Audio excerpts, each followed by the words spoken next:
ඉතින් ළමයි මේ 2020 විභාගේ තිබ්බ ප්‍රශ්නය බලන්න මේ මම ඉස්සරහම පුතාලට පෙන්නන්නද ප්‍රශ්නේ මෙන්න මේ ප්‍රශ්නේ ඔය 10 999 හා 39765 යන සංඛ්‍යා හරහට 389 හා 790 යන සංඛ්‍යා පහළටත් ලැබෙනසේ මේ විදිහට ලැබෙන්න කොටු දැල සම්පූර්ණ කළට එහි හතරවන තීරයේ පහළ ලැබෙන සංඛ්‍යාව කොහොමද මේ වගේ ප්‍රශ්නයක් මට මතකයි 2025 මේ මෑතක ඉවරෙච්ච විභාගෙත් තිබුණා. තිබුණා නේද මතකද ඔයාලට? 2025 එකේ තිබුණා නේද? ඒතකොට 2020 ආපු ප්‍රශ්නයක් වගේම ප්‍රශ්නයක් ආයෙ අපිට අවිලා තියෙනවා නම් 2025. ඒ කියන්නේ පාස් පේපර් වල තියෙන සමහර ප්‍රශ්න ආයෙ පාරක් ඇවිල්ලා තියෙනවා නේද? ඒ විදිහටම මේ පොඩ්ඩක් වෙනස් කරලා. හරි. දැන් මේකේ අපිට මෙහෙම එකක් කියන්නේ. මොකද්ද කියන්නේ? ඉතලම කොට දෙකක් දීලා තියෙනවා. නේද? කොට දෙකක් දීලා තියෙනවා. 1 2 3 4 5යි.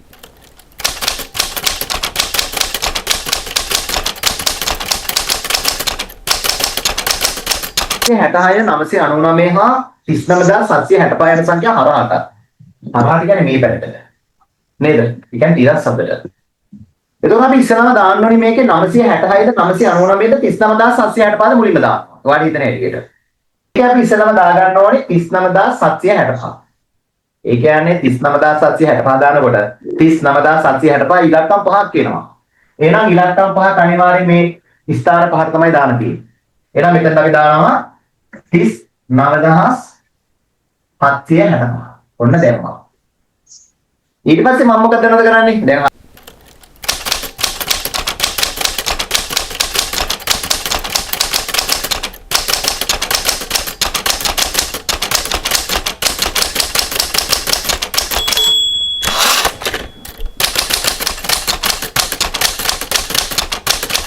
අපෙන් අහනවා කොටුදැල සම්පූර්ණ කළ විට එහි හතරවන තීරයේ පහළට කො හතරවන තීරය.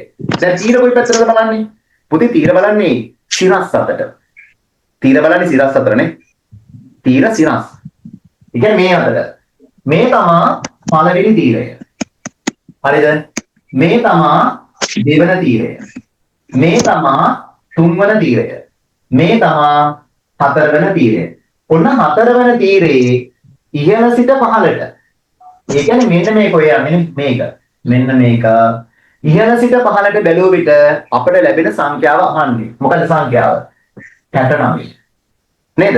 සංඛ්‍යාව 69. ඉතින් මගේ පුතාලත් උත්තරේට ගත්තේ 69ද? ඔව් සර්. ආයි පිළිතුර 69. එහෙනම් ඒක හරි ගියා. හොඳයි. අපි ඔහොමම චුට්ටක් ගිහිල්ලා බලමු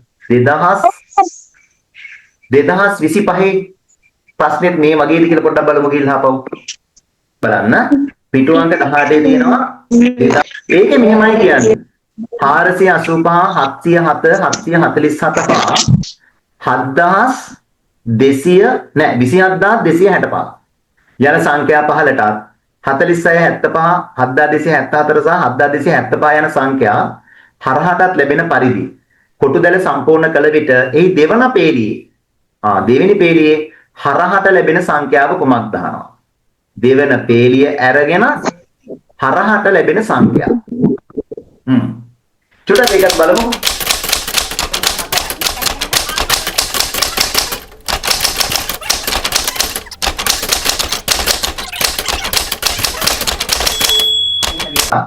මොකද මේක කියන්නේ? මේකේ තර වගේම 485 707 747 27265 යන සංඛ්‍යා 15ට 46 75 7274 7275 යන සංඛ්‍යා හරහට අරගෙන මේ අතර ලැබෙන පරිදි කොටුදැල සම්පූර්ණ කරන්න කියලා. ඉස්සෙල්ලාම අපි අර කලින් එකේ මේ දසදහස් සංඛ්‍යා නේද? ඒ වගේ මේකෙත් මේ 27265 පරණ පේපරේ